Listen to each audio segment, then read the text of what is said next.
Some people just know they could save hundreds on car insurance by checking Allstate first. Like, to check that the foundation is rock solid before you buy a house situated on a hill. Yeah, checking first is smart, so check Allstate first for a quote that could save you hundreds. You're in good hands with Allstate. This content is intended for audiences in the U.S. only. Savings vary, terms apply. Allstate Fire and Casualty Insurance Company and Affiliates, Northbrook, Illinois. This is a headgum video. Handsome,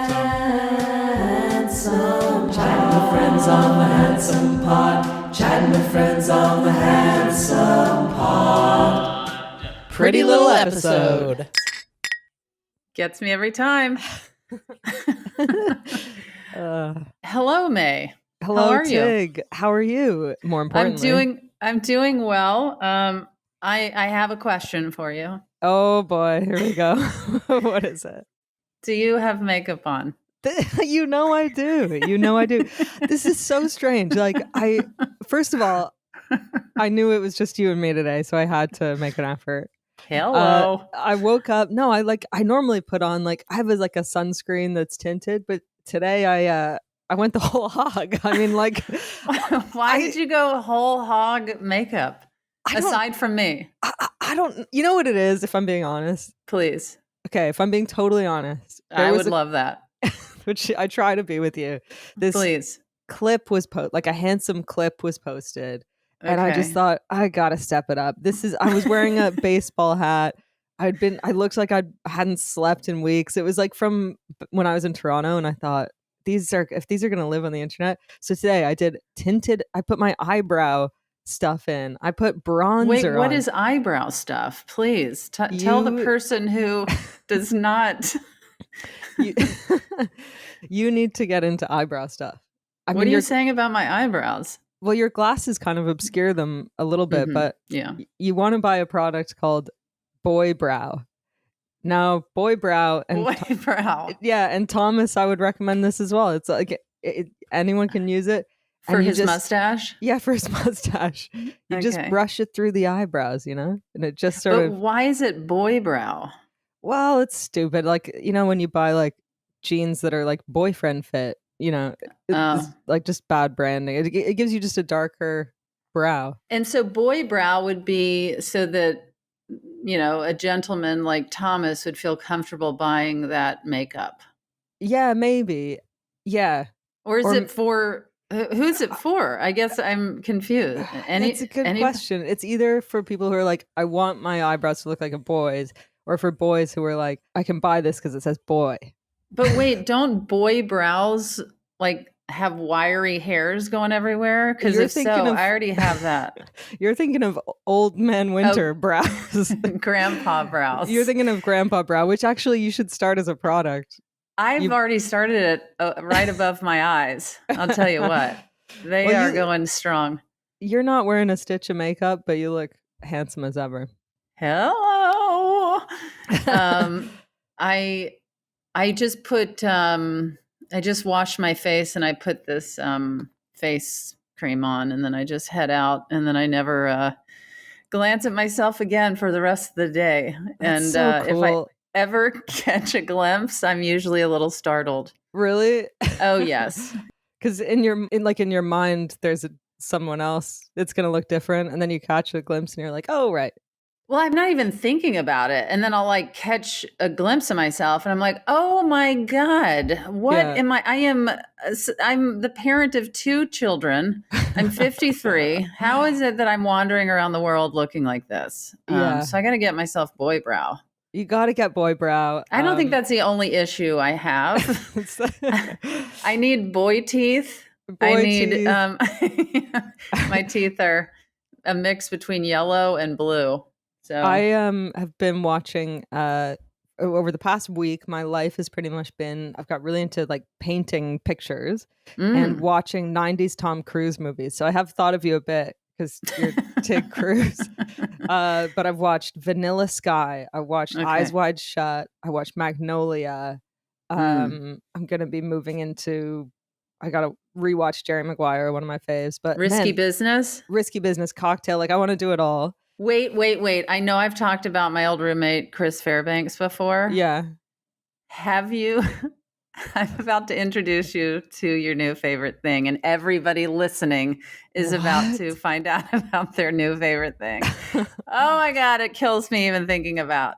He put himself into like a 30-minute version of the Cocktail movie. No. And May, Thomas, have I sent it to you before? You haven't seen it? It is No.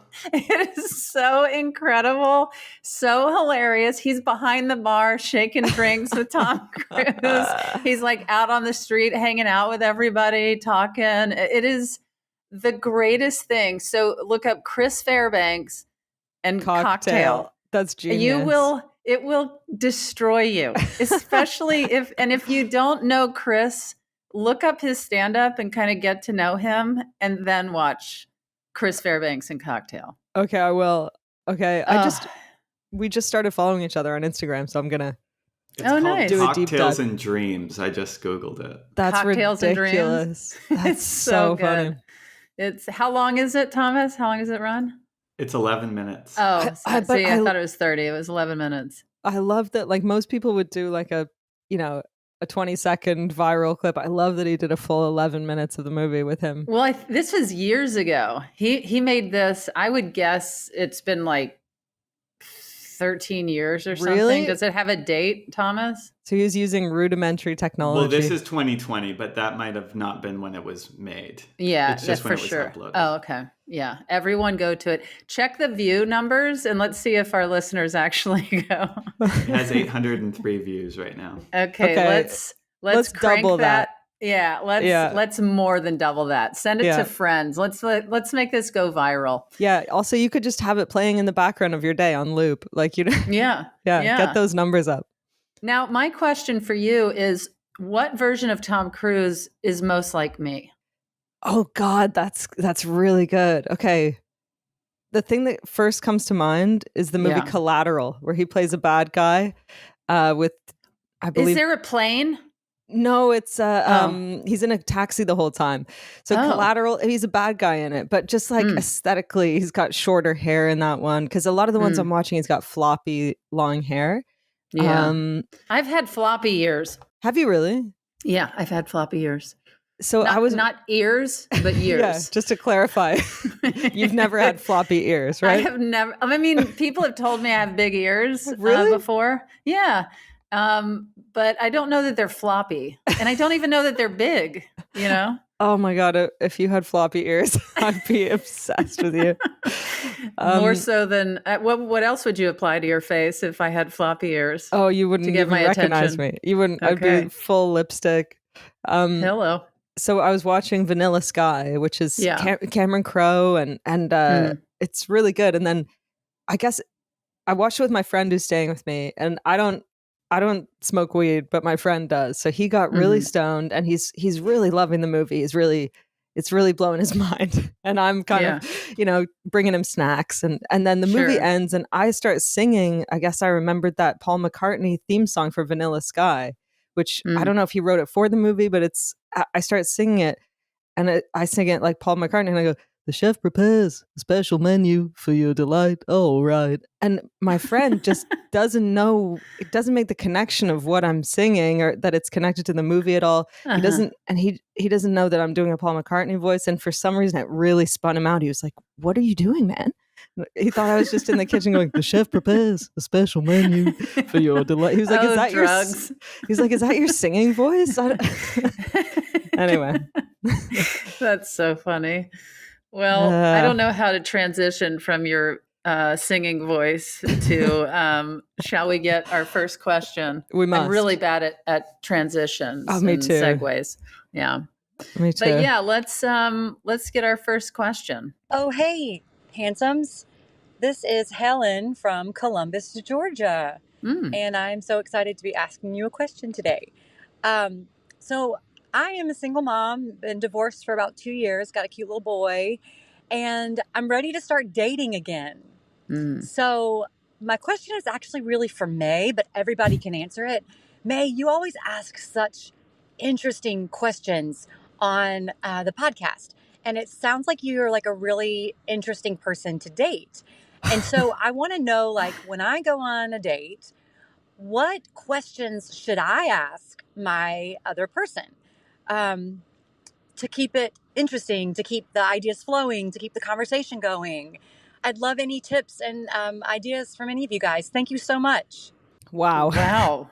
Well, thank you for the compliments. Yeah. Huge compliments for you. None I for know. me or Fortune. I know. Listen, I'm sure you're very exciting on a date as well. And also I there's can something guarantee that I'm not. there's something a little like, yeah, I'm asking a lot of questions on dates, but am I ever sort of present and relaxed and enjoying the date?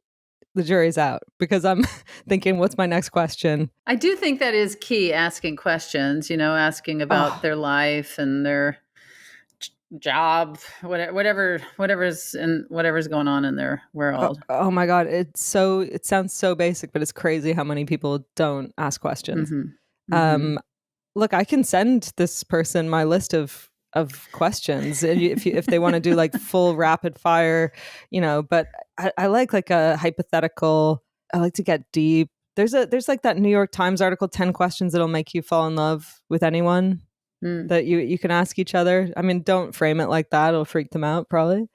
But yeah. And is this for if you are on an actual date, or do you also, like, say you're out with somebody that you really like? Right. Is it the same? I don't know. I just I like questions, but I am worried that if you approach it like, oh, I got to make sure that I'm an interesting person on this date, then you're just going to be performing your personality, Like they got to be questions that you're really interested in and want to know. But honestly, these days, just go on Instagram and start scrolling, and the headlines that you see, like, that's what you got to talk about. Like, I saw a headline recently that was like, orcas have begun wearing dead salmon as hats again. And the headline said, do you only read The Onion? No, this is a true thing. Orcas are wearing dead salmon as hats again. And then it said, and we may soon know why. How ominous is that? We may soon know why. But anyway. And we don't know? No, they have no idea. It's a trend that they did 37 years ago. These orcas started wearing dead salmon as hats, like a fashion trend. And now they're doing it again for the first time in 37 years. May. This is true. I think I'm falling in love with you. See? It works. It works. It works. I think if you're naturally interested in somebody, yeah, you want to hear about them. You want to know what they're up to, how their day has been, their days, what they've been up to. How have the days of your life been so far? Go through all of your days. Some people just know they could save hundreds on car insurance by checking Allstate first. Like, to check and make sure you have all your ingredients ready to go before you pull out the blender to make a smoothie. Yeah, checking first is smart. So check Allstate first for a quote that could save you hundreds. You're in good hands with Allstate. This content is intended for audiences in the U.S. only. Savings vary, terms apply. Allstate Fire and Casualty Insurance Company and Affiliates, Northbrook, Illinois. Don't you think someone could honestly just go through our podcast, and all the questions that our question askers send in are really good date questions? Yeah. And you could be like, Tom Hanks asked that. That's true. You could say that. But I think it all just boils down to taking an interest in the person you're spending time with. And if you really have an interest in them, you're going to really be interested to get to know them. Yeah. And I'm a big fan of activity dates as well. It's intense to be sitting across the table, just making solid conversation for 2 hours. Like, go to an art gallery or an escape room, or, that's my big tip. Well, great. Good luck dating out there. Good luck dating. Did Helen have an answer of her own? Okay, here's my answer. I don't know. That's why I asked the question. Thank you, guys. Love you so much. Bye. Great answer. That's fair. Classic Helen. Classic Helen. Classic Helen. The old bait and switch. Yeah. All right. What else we got? Hey, handsomes. This is Allison from Western Kentucky. I'm very excited to see you all perform in Nashville at the Ryman. With it being such a classic venue, my question is, what is your favorite venue either to perform at or to see a performance? Oh, that's great. Tig, I'm curious. You've performed all across the country and in the world, May. In the world. Yes. What's your favorite type? Well, I mean, it can be so fun in so many different types of venues. After you're doing theater tours, it can be fun to just walk into a little tiny club.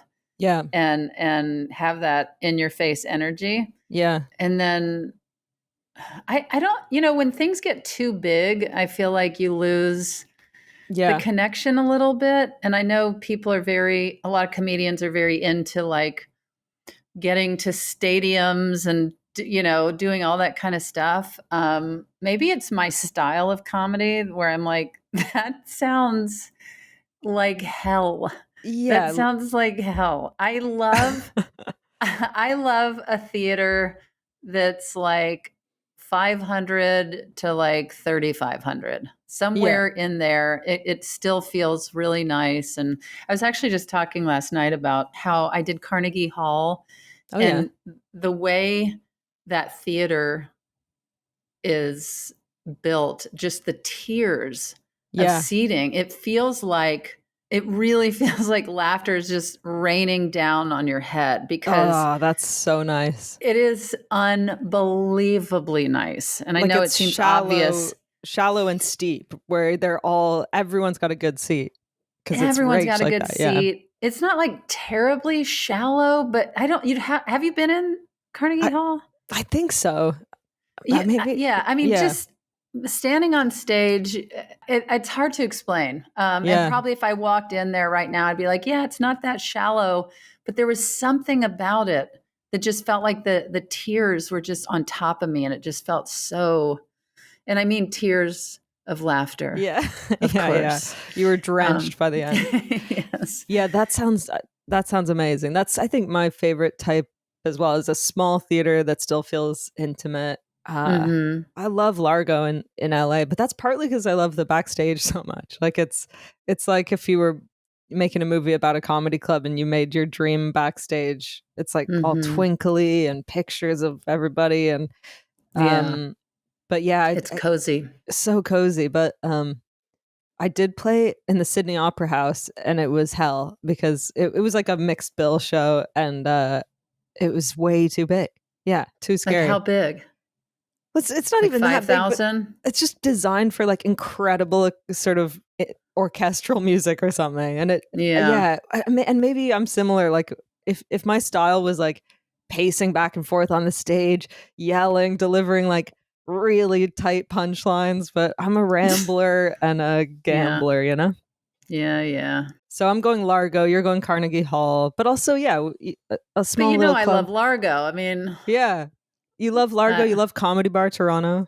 Yeah. I mean, I even love someone's living room. I did a tour in people's living rooms, you know? That was incredible.